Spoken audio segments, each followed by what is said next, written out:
काफ़ी लिमिटेड समय बचा हुआ है आप लोगों के पास। तो इस समय आप लोगों को बोर्ड एग्जाम की दृष्टि से जो इंपॉर्टेंट क्वेश्चन होते हैं इकोनॉमिक्स यानी अर्थशास्त्र के, वो सभी चीज़ों को हर हाल में देखना है। ठीक है, तो 2023 में जो आप बोर्ड एग्जाम देने जा रहे हैं, बोर्ड परीक्षा आप देंगे, जब परीक्षा हॉल में इन करेंगे तो आपके सामने जब इकोनॉमिक्स का प्रश्न पत्र जारी किया जाएगा तो वहाँ जो क्वेश्चन होंगे, क्वेश्चन का जो पैटर्न होगा, जस्ट इसी प्रकार के क्वेश्चन का पैटर्न आपको मिलेगा जिस टाइप के क्वेश्चन आपको इस क्लास के अंतर्गत, इस वीडियो के अंतर्गत देखने के लिए मिलेंगे। ठीक है, देखिए इकोनॉमिक्स है, इसमें आप लोगों को थोड़ी बहुत सूझ और समझ के साथ क्वेश्चन को सॉल्व करना पड़ता है। ठीक है, क्योंकि अगर आप रिलेशन अच्छी तरह से स्थापित कर लेते हैं, जो फॉर्मूला वगैरह होता है वो सारा इजी पूछा जाता है। ठीक है, सिंपल सिंपल पूछे जाते हैं, इतना डीपली नहीं पूछा जाता है। अगर आप फॉर्मूला वगैरह अच्छी तरह से रीड किए हैं, ये वैसे भी आप लोगों को चैप्टर बाय चैप्टर थ्योरी पढ़ाया गया। ठीक है, इसलिए आप लोगों को सभी क्वेश्चन को कवर करने के जाना है बोर्ड एग्जाम की दृष्टि से, जो चाहे वो सब्जेक्टिव क्वेश्चन हो या फिर ऑब्जेक्टिव क्वेश्चन हो। ठीक है, तो इस क्लास के अंतर्गत जो हम लोग कवर करेंगे वो 2023 के जो गेस क्वेश्चन हैं, जो आपके बोर्ड एग्जाम के लिए काफी इफेक्टिव होंगे, वही सब क्वेश्चन को हम लोग कवर करेंगे। ठीक है, तो आप लोगों को क्लास में लास्ट तक बने रहनी है, सभी क्वेश्चन आपका इंपॉर्टेंट है, सिलेक्टेड है। तो चलिए स्टार्ट करते हैं। फर्स्ट क्वेश्चन आपके स्क्रीन पर हम राजकोषीय एवं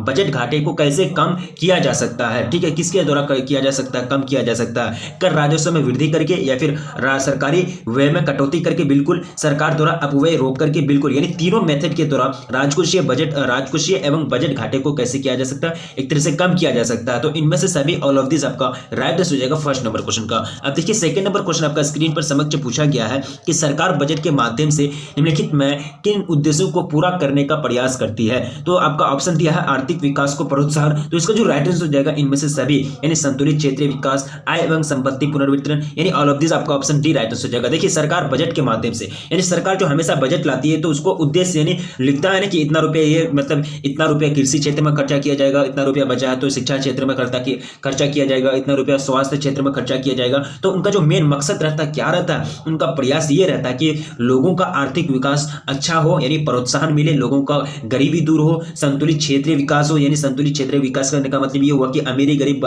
बराबर हो जाए, अमीर अमीर ना रहे, गरीब गरीब ना रहे। ठीक है, एक तरह से दोनों बराबर लेवल पर आ जाए, संतुलित विकास इसी को बोलते हैं। क्षेत्रीय विकास, आय एवं संपत्ति का पुनर्वितरण, यानी आय और संपत्ति किसी के पास ज्यादा है तो किसी के पास कम है, गरीबों के पास कम है तो उनको भी ज्यादा मिले, उनको भी आय और संपत्ति मिले देश का। तो ये सारा चीज जो होता है, ये सारा चीज मेन उद्देश्य रहता है बजट का। ऑप्शन आपका डी बिल्कुल करेक्ट हो जाएंगे। देखिए थर्ड नंबर क्वेश्चन में पूछा गया कि बजट संगठक निम्नलिखित में कौन है? ये 2011 में एनुअल एग्जाम में पूछा जा चुका क्वेश्चन है। बजट संगठक, बजट प्राप्तियां, बजट व्यय, बिल्कुल ऑप्शन आपका सी हो जाएगा। बजट प्राप्ति और बजट व्यय जो है ये बजट के महत्वपूर्ण फैक्टर्स हैं, महत्वपूर्ण संगठक हैं। ऑप्शन आपका सी बिल्कुल करेक्ट हो जाएंगे थर्ड नंबर क्वेश्चन का। अब देखिए फोर्थ नंबर क्वेश्चन में पूछा गया, काफी सिंपल क्वेश्चन है ये सभी क्वेश्चन से, कोई ऐसा क्वेश्चन नहीं है जो बोर्ड एग्जाम में नहीं पूछा गया। ये भी क्वेश्चन आपका 2019 में पूछा जा चुका है और 2020 का बोर्ड मॉडल पेपर क्वेश्चन के रूप में भी आपके सामने रखा गया। ठीक है, तो निवल अप्रत्यक्ष चक्र को परिभाषित किया जाता है। निवल अप्रत्यक्ष चक्र आपको क्या निकालना है, इसका मतलब एक तरह से निवल अप्रत्यक्ष चक्र, उसका जो फॉर्मूला होता है वो क्या होता है? तो इसका जो फॉर्मूला होता है ना, वो अप्रत्यक्ष चक्र में अगर आप ये घटा देंगे, मूल्यह्रास को घटा देंगे, वो तो निवल निकल जाएगा। निवल का मतलब आप समझते हैं, मतलब नेट, यानी शुद्ध अप्रत्यक्ष चक्र बराबर अप्रत्यक्ष चक्र माइनस मूल्यह्रास, यानी ऑप्शन आपका बी बिल्कुल करेक्ट हो जाएगा फोर्थ नंबर क्वेश्चन का। अब देखिए क्वेश्चन नंबर 5 आपका स्क्रीन पर, निवल निवेश की परिभाषा है। ये भी क्वेश्चन आपका 2019 में पूछा जा चुका क्वेश्चन है। निवल निवेश की क्या परिभाषा है, क्या डेफिनेशन है? तो मैंने आप लोग को पढ़ाया था कि निवल निवेश बराबर निवेश, कुल निवेश घटा देंगे उसमें मूल्य ह्रास को, तो वो हो जाएगा निवल निवेश, या फिर पूंजीगत वस्तुओं के स्टॉक में वृद्धि, वो भी कहलाता है निवल निवेश, वो या फिर कुल निवेश में प्रतिस्थापन हुए निवेश को घटा देंगे तो ये भी कहलाता है निवल निवेश। तो ऑल ऑफ दिस आपका राइट आंसर हो जाएंगे 5 नंबर क्वेश्चन का। अब देखिए क्वेश्चन नंबर क्या पूछा गया, क्वेश्चन नंबर 6 में पूछा गया, ये भी 2012 में पूछा जा चुका क्वेश्चन है। कोई ऐसा क्वेश्चन नहीं है जो बोर्ड एग्जाम में नहीं पूछा गया, वो सभी क्वेश्चन आपका बोर्ड एग्जाम में पूछा जा चुका है। क्वेश्चन आपका कह रहा है कि विदेशी विनिमय दर का निर्धारण होता है, तो किसके द्वारा होता है? तो ये जो होता है विदेशी विनिमय बाजारों की मांग तथा पूर्ति, यानी डिमांड और सप्लाई के द्वारा विदेशी विनिमय दर का निर्धारण होता है। ऑप्शन आपका सी बिल्कुल करेक्ट हो जाएंगे 6 नंबर क्वेश्चन का। अब देखिए क्वेश्चन नंबर 7 आपका स्क्रीन पर आपके समक्ष, विदेशी विनिमय बाजार के रूप में है, विदेशी विनिमय बाजार के रूप में है हाजिर या चालू, या फिर वायदा बाजार, या फिर ए और बी दोनों। तो 7 का जो करेक्ट आंसर हो जाएगा वो हो जाएगा ए और बी दोनों। हाजिर या चालू बाजार और वायदा बाजार विदेशी विनिमय बाजार के रूप में होता है। ऑप्शन आपका सी बिल्कुल राइट आंसर हो जाएंगे। अब देखिए क्वेश्चन नंबर 8 आपका स्क्रीन पर, विदेशी विनिमय दर का निर्धारण होता है किसके द्वारा? मोल तोल द्वारा, फिर सरकार द्वारा, मांग एवं पूर्ति द्वारा, या फिर विश्व बैंक द्वारा। तो विदेशी विनिमय दर का जो निर्धारण होता है, फिक्सेशन जो होता है, वो होता है मांग और पूर्ति के द्वारा। किसके द्वारा? मांग और पूर्ति के द्वारा। कैसे? यहाँ जस्ट अभी हम लोगों ने पढ़ा विदेशी विनिमय बाजार की मांग तथा पूर्ति, और यहाँ हटा दिया मांग और पूर्ति कर दिया। सिर्फ आपको तो क्या करना है, मांग और पूर्ति आपको करेक्ट आंसर लगाना है। लेकिन अगर विनिमय बाजार दे देता वो भी अच्छा होता, यानी आपका जो ऑप्शन आपका सेम टू सेम ये क्वेश्चन है। ठीक है, मैं ये बतलाना चाहता हूं कि ये क्वेश्चन और ये जो आपका 6 नंबर क्वेश्चन है और आपका कौन सा क्वेश्चन हो जाएंगे, क्वेश्चन नंबर 8 जो है वो बिल्कुल सेम क्वेश्चन है, ठीक है। अब देखिए क्वेश्चन नंबर 9 तक कह रहा है कि किसने कहा अर्थशास्त्र धन का विज्ञान है। अर्थशास्त्र क्या है, धन का विज्ञान है। Economics is the science of wealth, ठीक है। किसने कहा, रॉबिन्स ने, मार्शल ने, या फिर एडम स्मिथ ने, या फिर जेके मेहता ने। तो इसका जो करेक्ट हो जाएगा वो हो जाएगा एडम स्मिथ ने कहा था कि अर्थशास्त्र जो है क्या है, धन का विज्ञान है। ऑप्शन आपका सी बिल्कुल करेक्ट हो जाएंगे 9th नंबर क्वेश्चन का। चलिए नेक्स्ट क्वेश्चन आपका स्क्रीन पर क्वेश्चन नंबर 10, सबसे पहले माइक्रो शब्द का प्रयोग किसने किया। 2012 में यह क्वेश्चन पूछा जा चुका क्वेश्चन है। माइक्रो का मतलब होता है, माइक्रो का मतलब होता है सूक्ष्म, यानी माइक्रो का मतलब क्या होता है, समष्टि और वेष्टि, यानी वेष्टि का मतलब होता है सूक्ष्म, ठीक है। यानी माइक्रो इकोनॉमिक्स हम लोग पढ़े हैं, वेष्टि अर्थशास्त्र। माइक्रो का मतलब होता है छोटा, तो इसका जो सबसे पहले प्रयोग किया था वो कौन किया था, रैगनर फ्रिश ने। किसने, रैगनर फ्रिश ने। ऑप्शन आपका सी बिल्कुल राइट आंसर हो जाएंगे। अब देखिए 11th नंबर क्वेश्चन आपका स्क्रीन पर, पुस्तक an inquiry into the nature and the causes of the wealth of nations के लेखक कौन है। मैंने आप लोगों को कई बार पढ़ाया है, ये 1776 में ये बुक छपी थी जो जॉन मेनार्ड किन्से की थी। किनका, जॉन मेनार्ड किन्से की थी, यानी आपका यहाँ ऑप्शन नहीं दिया गया है, सॉरी। इसका जो करेक्ट हो जाएगा वो आपको चूज करना है। John an inquiry into the nature and the causes wealth of nations के लेखक, तो जॉन मेनार्ड किन्से हो जाएंगे, इनमें से कोई नहीं, आपका लास्ट ऑप्शन हो जाएगा। अच्छा नेक्स्ट क्वेश्चन आपका स्क्रीन पर क्वेश्चन नंबर 12, अर्थशास्त्र की कल्याण संबंधी परिभाषा के जन्मदाता थे। अर्थशास्त्र की कल्याण संबंधी परिभाषा के जो जन्मदाता थे वो आपको पूछा गया, मार्शल, रॉबिन्स, एडम स्मिथ या फिर सैमुएल्सन। तो 12th का जो करेक्ट हो जाएगा वो हो जाएगा मार्शल। क्या हो जाएगा, मार्शल, यानी ऑप्शन आपका ए बिल्कुल करेक्ट आंसर हो जाएंगे। अब देखिए क्वेश्चन पूछा गया कि अर्थशास्त्र मानव कल्याण का विज्ञान है, ये बात किसने कही थी। एडम स्मिथ ने कहा था कि अर्थशास्त्र धन का विज्ञान है। फिर एक स्टेटमेंट उठ के आ गया कि अर्थशास्त्र मानव कल्याण का विज्ञान है। तो ये स्टेटमेंट किसने कही थी वो आपको पूछा गया है। तो ये स्टेटमेंट जो जारी किया था रॉबिन्स के द्वारा, किनके द्वारा, रॉबिन्स के द्वारा, यानी आपका ऑप्शन ए बिल्कुल करेक्ट आंसर हो जाएंगे। क्या हो जाएंगे, ऑप्शन ए बिल्कुल करेक्ट आंसर हो जाएंगे। 13 नंबर क्वेश्चन का, मांग के नियम का संबंध है। मांग के नियम का संबंध किससे होता है, ये भी क्वेश्चन आपका 2019 में पूछा जा चुका क्वेश्चन है। तो मांग का जो नियम का जो संबंध होता है ये किसके साथ होता है, ये होता है मूल्य और मांग के बीच, यानी मूल्य और मांग के बीच डिपेंड करता है मांग का नियम, यानी आपका ऑप्शन क्या हो जाएगा 14 नंबर क्वेश्चन का ऑप्शन बी बिल्कुल करेक्ट आंसर हो जाएंगे। चलिए नेक्स्ट क्वेश्चन की ओर बढ़ा जाए। क्वेश्चन नंबर कितना हो जाएगा, क्वेश्चन आपका काफी सिंपल है ना, क्वेश्चन काफी सिंपल है। क्वेश्चन आपके देखेंगे क्वेश्चन में कितना हो जाएगा 15। क्वेश्चन आपका स्क्रीन पर पूछा गया कि सार्वजनिक वस्तुओं में प्रतिस्पर्धा नहीं होती, इसका अर्थ है कि किसी व्यक्ति के उपभोग करने से, 2019 में पूछा जा चुका क्वेश्चन है, किसी व्यक्ति के उपभोग करने से वस्तु की मात्रा में कमी नहीं आती है। सार्वजनिक वस्तुएं प्रतिस्पर्धा नहीं होती, इसका अर्थ यह है कि किसी व्यक्ति के उपभोग करने से वस्तु की मात्रा में कमी नहीं आती है, यही मतलब होता है। यह भी क्वेश्चन आपका 2019 में पूछा जा चुका है। ऑप्शन आपका सी बिल्कुल करेक्ट आंसर हो जाएंगे। अब देखिए 16 में पूछा गया कि यदि उपभोक्ता की आय में वृद्धि होगी तो बजट रेखा समांतर क्या होगा। तो बजट रेखा समांतर इस जो होगा नहीं किसके का कोई मतलब उसका तरह से जगह से पोजीशन मतलब कोई चेंज नहीं होगा। ऑप्शन आपका सी बिल्कुल करेक्ट आंसर हो जाएंगे। अब देखिए क्वेश्चन नंबर 17 पूछा गया कि समीकरण MD बराबर आर वाई, ठीक है। तो यह बतलाता है कि मुद्रा की मांग जो होगी वो क्या होगी। यह भी क्वेश्चन आपका 2019 में पूछा जा चुका क्वेश्चन है। तो मुद्रा की जो मांग होगी वो क्या होगी, धनात्मक रूप से औसत कीमत स्तर पर निर्भर करती है। ऑप्शन आपका सी बिल्कुल करेक्ट आंसर जाएंगे 17 नंबर क्वेश्चन का। अब देखिए क्वेश्चन नंबर 18 आपका स्क्रीन पर, विलासिता वस्तु के लिए मूल्य की जो मांग लोच होगी वो इलास्टिसिटी जो होगी वो कितना होगी। ये भी क्वेश्चन आपका 2019 में पूछा जा चुका है। मैं याद इसलिए दिला रहा हूं 2019, 2020 जब पूछा जाता है ताकि आपको लगे कि हाँ क्वेश्चन यही पूछा जाता है और जो क्वेश्चन पूछे जाते हैं यही क्वेश्चन आएंगे बोर्ड एग्जाम में और रिपीट किए जाएंगे। तो आप थोड़ा सा स्क्रीनशॉट लेंगे और आप थोड़ा सा एक तरह से अवेयर हो जाते हैं, एक्टिव हो जाते हैं ना। ये क्वेश्चन आपका पूछा जा चुका क्वेश्चन है ना, ये क्वेश्चन काफी इंपॉर्टेंट क्वेश्चन है। मैं कितना बताऊंगा, आप तो समझ जाते होंगे ना कि पूछा जा चुका क्वेश्चन है तो कितना इंपॉर्टेंस हो सकता है बोर्ड का एग्जाम, यानी बोर्ड का दृष्टि से, ठीक है, यानी बोर्ड की नजर में क्वेश्चन कितना इंपॉर्टेंट है। तो देखिए 18 का जो करेक्ट आंसर हो जाएगा वो जाएगा E ग्रेटर देन 1, यानी ऑप्शन आपका डी बिल्कुल करेक्ट आंसर हो जाएंगे 18 नंबर क्वेश्चन का। अब देखिए क्वेश्चन नंबर 19 पूछा गया कि औसत उत्पाद वक्र की आकृति होती है। यह भी क्वेश्चन 2019 और 2021 का एनुअल एग्जाम में पूछा जा चुका क्वेश्चन है। इसका जो आकृति होती है, इसका आकृति यू अक्षर यानी अंग्रेजी अक्षर यू के जैसा होती है। ऑप्शन आपका ए बिल्कुल राइट आंसर हो जाएंगे 19 नंबर क्वेश्चन का। अब चलिए नेक्स्ट क्वेश्चन की ओर बढ़ा जाए। क्वेश्चन में कितना हो जाएगा 20। क्वेश्चन पूछा है कि किसी फॉर्म का मूल्य वर्धित होना, यह भी क्वेश्चन 2019 में पूछा जा चुका क्वेश्चन है। तो किसी भी फॉर्म का मूल्य वर्धित होना क्या कहलाएगा, वो कहलाएगा उत्पादन का मूल्य, मूल्य मध्यवर्ती वस्तुओं का मूल्य, या फिर उत्पादन के किसी चरण में कारकों का निवल केवल योगदान। तो इसका जो करेक्ट आंसर हो जाएगा वो हो जाएगा ए और बी दोनों, यानी ऑप्शन डी बिल्कुल राइट आंसर हो जाएंगे 20 नंबर क्वेश्चन का। अब देखिए क्वेश्चन नंबर 21 आपका स्क्रीन पर कॉप डगलस उत्पादन फलन दिया गया है आपको Q बराबर x1a, उसके बाद 2 बीटा। तो पैमाने का प्रतिफल आपको बताना है। 2019 में ये क्वेश्चन पूछा जा चुका है, क्वेश्चन है काफी सिंपल क्वेश्चन है। तो इसका जो करेक्ट आंसर हो जाएगा 21 नंबर क्वेश्चन का हो जाएगा अल्फा प्लस बीटा, यानी ऑप्शन आपका डी बिल्कुल राइट आंसर हो जाएंगे 21 नंबर क्वेश्चन का। अब देखिए क्वेश्चन नंबर 22 ऊंचा मूल्य 2013 में ये क्वेश्चन पूछा जा चुका क्वेश्चन है 2000 एनुअल एग्जाम में।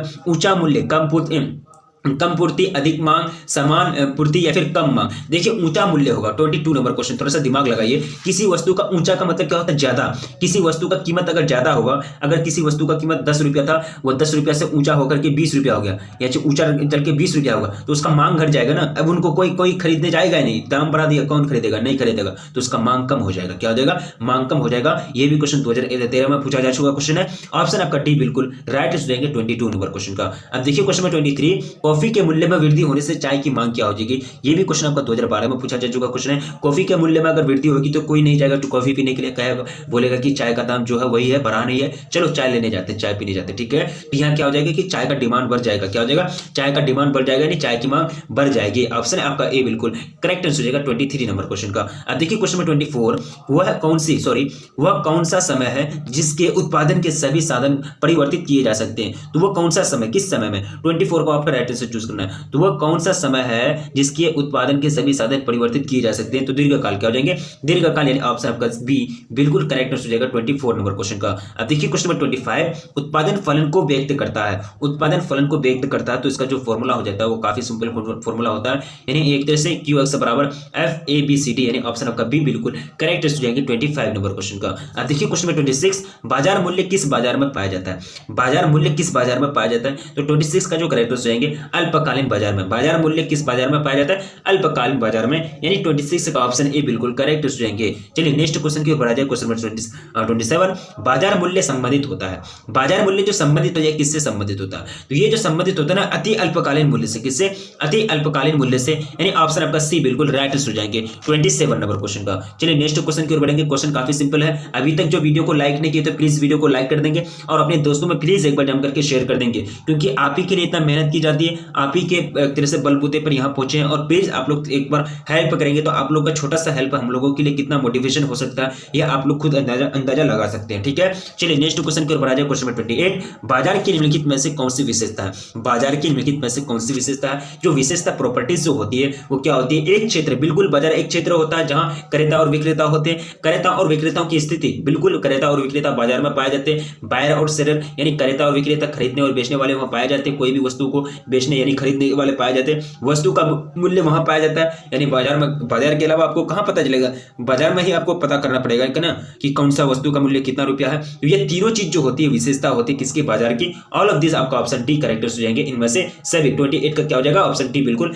राइट आंसर हो जाएगा। अब देखिए 29 में पूछा गया कि बाजार वर्गीकरण का निम्नलिखित में कौन सा आधार है? बाजार को वर्गीकरण करना है तो कौन सा आधार से आप वर्गीकरण करेंगे? तो 29 का जो राइट आंसर हो जाएगा वो हो जाएगा इनमें से सभी। पूर्ण प्रतियोगिता बाजार, शून्य प्रतियोगिता बाजार, अपूर्ण प्रतियोगिता बाजार, एकाधिकार बाजार, अल्पाधिकार बाजार, उसके बाद हो जाएगा बहुत सारा बाजार होता है। ठीक है, पढ़ाया गया है आपको इकोनॉमिक्स वेस्ट अर्थशास्त्र का लास्ट चैप्टर में मैंने आप लोगों को पढ़ाया था तो पूरा थ्योरी में। तो यहाँ तो राइट आंसर हो जाएगा ऑल ऑफ दिस, यानी इनमें से सभी।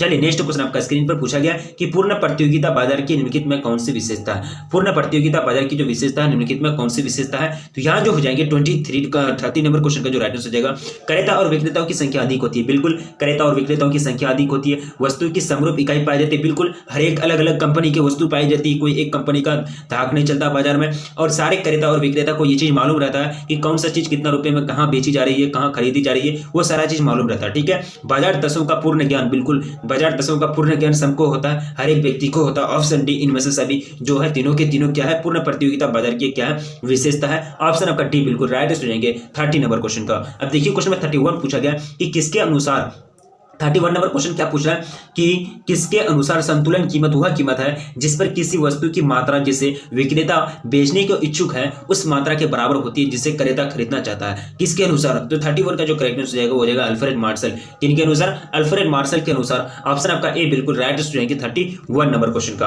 अब देखिए क्वेश्चन नंबर 32 पूछा गया कि न्यूनतम समर्थन मूल्य यानी एमएसपी मिनिमम सपोर्ट प्राइस जिसको बोलते हैं किसके उदाहरण है? तो जस्ट अभी मतलब एमएसपी को लेकर के मतलब आंदोलन चल रहा था, किसान आंदोलन, तो इसका जो करेक्ट आंसर जाएगा वो जाएगा कृषि पदार्थ। क्या हो जाएगा?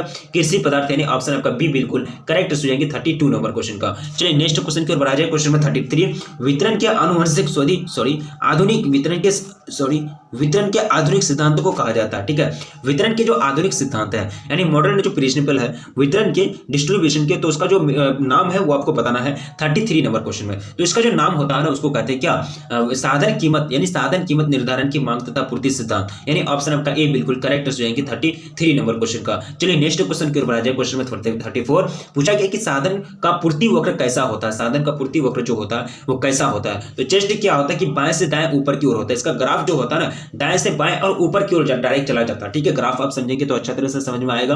ऑप्शन आपका ए बिल्कुल करेक्ट हो जाएंगे 34 नंबर क्वेश्चन का। चलिए नेक्स्ट क्वेश्चन की ओर बढ़ते हैं। क्वेश्चन में 35 समष्टि उपकरण है राजकोषीय नीति, मौद्रिक नीति, आय नीति, इनमें से सभी बिल्कुल समष्टि उपकरण यानी समष्टि अर्थशास्त्र में हम लोग तीनों चीज का अध्ययन करते हैं ना, मौद्रिक हो गया, राजकोषीय हो गया, समष्टि हो गया, एनएनपी हो गया, जीएनपी हो गया, जीडीपी हो गया, ये सारा चीज का जो अध्ययन किया जाता है वो किसमें? समष्टि अर्थशास्त्र में किया जाता है। समष्टि उपकरण, राजकोषीय नीति, मौद्रिक नीति और आय नीति तीनों है। ऑल ऑफ दिस आपका राइट आंसर हो जाएगा 35 नंबर क्वेश्चन का। चलिए नेक्स्ट क्वेश्चन की ओर बढ़ते हैं। क्वेश्चन में 36 समष्टि आर्थिक चर प्रमुख वह हैं यानी प्रमुख वह हैं, तो कितना है प्रमुख? तो आपका ऑप्शन डी करेक्ट हो जाएगा। तीनों की तीनों आपका प्रमुख है, राष्ट्रीय आय, राष्ट्रीय बचत और विनियोग, समग्र मांग यानी ऑल ऑफ दिस आपका करेक्ट हो जाएंगे 36 नंबर क्वेश्चन का। अब देखिए क्वेश्चन में 37 पूछा गया, काफी सिंपल क्वेश्चन है। व्यापक अर्थशास्त्र की निम्नलिखित में कौन सी उपयोगिता है? व्यापक अर्थशास्त्र की निम्नलिखित में कौन सी उपयोगिता है? तो उसकी जो उपयोगिता है वो क्या है वो आपको बताना है। तो सरकारी आर्थिक नीति का निर्धारण बिल्कुल ये हो जाएंगे, आर्थिक विकास बिल्कुल, अंतरराष्ट्रीय तुलनाएं बिल्कुल, ऑल ऑफ दिस आपका ऑप्शन डी करेक्ट हो जाएगा। और व्यापक अर्थशास्त्र की निम्नलिखित में कौन सी उपयोगिता है? तो तीनों उपयोगिता है। ठीक है, तीनों की तीनों एबीसी में आपका जो ऑप्शन दिया है ऑप्शन क्या हो जाएगा? Right answer all of this इनमें से सभी। अब देखिए व्यापक अर्थशास्त्र की निम्नलिखित में कौन सी सीमाएं हैं, क्या क्या लिमिटेशन है? सीमाएं भी होती है ना, तो इसकी जो सीमा हो जाती है क्या हो जाती है कि एक तरह से सामूहिक अर्थशास्त्रीय विरोधाभास होता है और व्यक्तिगत इकाइयों की अवहेलना करता है। ऑल ऑफ दिस आपका राइट आंसर हो जाएगा ऑप्शन सी बिल्कुल करेक्ट हो जाएंगे 38 नंबर क्वेश्चन का। अब देखिए क्वेश्चन नंबर 39 में पूछा गया है कि व्यापक अर्थशास्त्र का प्रमुख यंत्र राष्ट्रीय आय विश्लेषण है, किसने कहा? व्यापक अर्थशास्त्र का प्रमुख यंत्र राष्ट्रीय आय का विश्लेषण है, यह बात किसने कहा वो आपको बताना है। ठीक है, तो ये बात जो कही थी ये कौन कहती? शुल्जन ने। कौन? शुल्जन ने। ऑप्शन बी का आपका करेक्ट आंसर जाएंगे। अब देखिए 40 नंबर क्वेश्चन में पूछा गया कि केन्स का रोजगार सिद्धांत निम्नलिखित में से किस पर डिपेंड करता है? ये क्वेश्चन 2017 में पूछा जा चुका क्वेश्चन है। केन्स यानी जॉन मेनार्ड केन्स का जो रोजगार सिद्धांत है किस पर डिपेंड करता है? तो ये जो डिपेंड करता है ये प्रभावपूर्ण मांग पर, किस पर? प्रभावपूर्ण मांग पर ये डिपेंड करता है। ऑप्शन आपका ए बिल्कुल करेक्ट आंसर जाएंगे 40 नंबर क्वेश्चन का। अब देखिए क्वेश्चन नंबर 41 पूछा गया कि रोजगार स्तर के निर्धारण के लिए सामूहिक मांग तथा सामूहिक पूर्ति की अवधारणा का प्रयोग किसने किया? ठीक है, तो ये जो अवधारणा थी इसका जो प्रयोग किया था जॉन मेनार्ड केन्स ने। किसने? जेएम केन्स, आपको शॉर्ट फॉर्म में दिया गया है। जॉन मेनार्ड केन्स ने इस अवधारणा का प्रयोग किया। ठीक है, यानी ऑप्शन आपका क्या हो जाएगा? बी बिल्कुल करेक्ट हो जाएगा 41 नंबर क्वेश्चन का। अब देखिए क्वेश्चन नंबर 42 पूर्ण रोजगार वह दशा है जिसमें प्रचलित मजदूरी पर कार्य करने योग्य एवं इच्छुक व्यक्ति कार्य प्राप्त कर लेते हैं कहलाता है। तो इसको जो कहलाता है वो सिचुएशन को कहलाता है। बहुत अच्छा सिचुएशन है, बहुत अच्छा मतलब एक तरह से दशा है। तो 42 का जो करेक्ट आंसर हो जाएगा पूर्ण रोजगार। क्या हो जाएगा? पूर्ण रोजगार यानी मजदूर को जब मजदूरी को कार्य करने एवं योग्य उसका इच्छुक यानी क्या कर इच्छुक व्यक्ति कार्य कर लेते हैं। ठीक है, यानी एक तरह से दबाव नहीं, यानी अपना इच्छा के अनुसार अगर रोजगार मिलता है तो उसको कल बोलेंगे वो स्थिति क्या कहलाएगी? पूर्ण रोजगार की स्थिति कहलाएगी। 42 का आपका ऑप्शन ए राइट आंसर हो जाएंगे। देखिए 43 पूछा गया कि अनैच्छिक बेरोजगारी वह स्थिति है जिसमें श्रमिक मजदूरी की वर्तमान दर पर काम करने के योग्य होते हैं तथा काम करने को तैयार है परंतु काम नहीं मिलता है। किसने कहा? तो 43 का जो राइट आंसर हो जाएगा वो हो जाएगा आपका हैंसन ने। किसने? हैंसन ने ये बात कही थी। ऑप्शन आपका क्या हो जाएगा? ऑप्शन ए बिल्कुल करेक्ट आंसर हो जाएगा 43 नंबर क्वेश्चन का। अब देखिए क्वेश्चन नंबर 44 सामूहिक मांग का प्रमुख घटक है। सामूहिक मांग का जो प्रमुख घटक है वो हो जाएंगे व्यक्तिगत उपभोग, सार्वजनिक उपभोग, विनियोग, बिल्कुल तीनों के तीनों जो है वो सार्वजनिक मांग का प्रमुख घटक है, मेन फैक्टर है। ऑल ऑफ दिस आपका राइट हो जाएंगे 44 नंबर क्वेश्चन का। चलिए नेक्स्ट क्वेश्चन की ओर बढ़ते हैं। क्वेश्चन नंबर 45, FAT सिद्धांत का प्रतिपादन किस वर्ष से किया गया? तो ये जो प्रतिपादन किया गया था ये किया गया था 1998 में। कब? 1998 में, यानी ऑप्शन आपका ए बिल्कुल राइट आंसर हो जाएंगे। अब देखिए क्वेश्चन नंबर 46, खाद्यान्न उपलब्धता गिरावट सिद्धांत के प्रतिपादन कौन है? प्रतिपादक कौन है, किसने प्रतिपादन इसका किया? 46 का जो करेक्ट आंसर हो जाएगा वो हो जाएगा आपका अमर्त्य सेन। कौन? प्रो अमर्त्य सेन ने खाद्यान्न उपलब्धता गिरावट सिद्धांत का प्रतिपादन किया। ऑप्शन आपका बी बिल्कुल करेक्ट आंसर हो जाएंगे 46 नंबर क्वेश्चन का। अब देखिए क्वेश्चन नंबर 47 आपका स्क्रीन पर आपके समक्ष रखा गया है। क्वेश्चन करा कि अंतिम ऋणदाता किसे कहा गया? व्यावसायिक बैंक को बिल्कुल हो जाएगा आपका राष्ट्रीय भारतीय रिजर्व बैंक, यानी जो आपका सेंट्रल बैंक है, जो बैंकर के रूप में कार्य करता है, सरकारी बैंकर के रूप में कार्य करता है, सभी कॉमर्शियल बैंक को अपने अंदर रखता है। तो ये क्या है? अंतिम ऋणदाता है, जिसको क्या कहे जाते हैं? बैंकों का बैंक कहे जाते हैं। ये भी क्वेश्चन आपका 2019 में पूछा जा चुका क्वेश्चन है और मैंने ये क्वेश्चन को कितना बार रिपीट करवा दिया है आप लोगों को याद होनी चाहिए। चलिए नेक्स्ट क्वेश्चन आपको पूछा गया कि मुद्रा विनिमय का माध्यम है क्योंकि, मुद्रा विनिमय का माध्यम है क्योंकि, तो कारण पूछा गया है। तो ये जो कारण हो जाते हैं ना, यानी मुद्रा संपत्तियों में सबसे तरल है। क्या है? मुद्रा भी एक प्रकार का संपत्ति है, चांदी भी एक प्रकार का संपत्ति है, सोना भी एक प्रकार का संपत्ति है। सोना मतलब वो सोना नहीं, स्लीपिंग वो गोल्ड हो जाएंगे, ठीक है। ये क्या है? एक प्रकार का संपत्ति है। बट मुद्रा ही एक ऐसा संपत्ति है जो तरल है, यानी तरल का मतलब होता है एक जगह से दूसरे जगह जाता है, एक व्यक्ति का हाथ से दूसरे व्यक्ति का हाथ डायरेक्टली चल जाता है। यानी ऑप्शन आपका डी क्या हो जाएगा? सॉरी 48 का आपका क्या हो जाएगा? ऑप्शन सॉरी आपका इनमें से सभी, यानी तीनों के तीनों हो जाएंगे। ऑल ऑफ दिस, यानी ऑप्शन आपका डी बिल्कुल करेक्ट हो जाएंगे, ठीक है। यानी ये सबसे बड़ा फैक्टर है मुद्रा, यानी मुद्रा संपत्तियों में सबसे तरल है, ठीक है। तरल का मतलब होता है बहाव, यानी फ्लो। अब देखिए करेंसी नोट के विषय में कौन सा कथन सही नहीं है, मतलब गलत है, 2019 में पूछा जा चुका क्वेश्चन है। तो यहाँ जो हो जाएंगे, इसका आंतरिक मूल्य नहीं होता, बिल्कुल होता है भाई, कैसे नहीं होता? अगर आंतरिक मूल्य होगा ही नहीं तो कैसे चलेगा? तो ऑप्शन सी में जो दिया गया है ये कथन बिल्कुल क्या है? गलत है, मतलब कथन सही नहीं है। अब देखिए 50 नंबर क्वेश्चन आपका स्क्रीन पर, M1 प्लस व्यावसायिक बैंकों की निवल अवधि जमाएं घटा देंगे। ये जो परिभाषा है, ये किसका परिभाषा 2019 और 21 में पूछा जा चुका क्वेश्चन है। तो ये जो परिभाषा है केवल हो जाएगा M3 और हो जाएंगे समस्त मौद्रिक संसाधन की, यानी ऑप्शन आपका डी बिल्कुल करेक्टनेस हो जाएगा, बी और सी दोनों। तो 50 का क्या हो जाएगा? ऑप्शन डी बिल्कुल करेक्टनेस हो गया। तो ये सारे क्वेश्चन बोर्ड एग्जाम के लिए काफी महत्वपूर्ण है। उम्मीद करता हूं आपको समझ में आ गया होगा और अपने दोस्तों में प्लीज एक बार जम करके शेयर कर दें। वीडियो को अभी तक लाइक नहीं किया तो प्लीज वीडियो को लाइक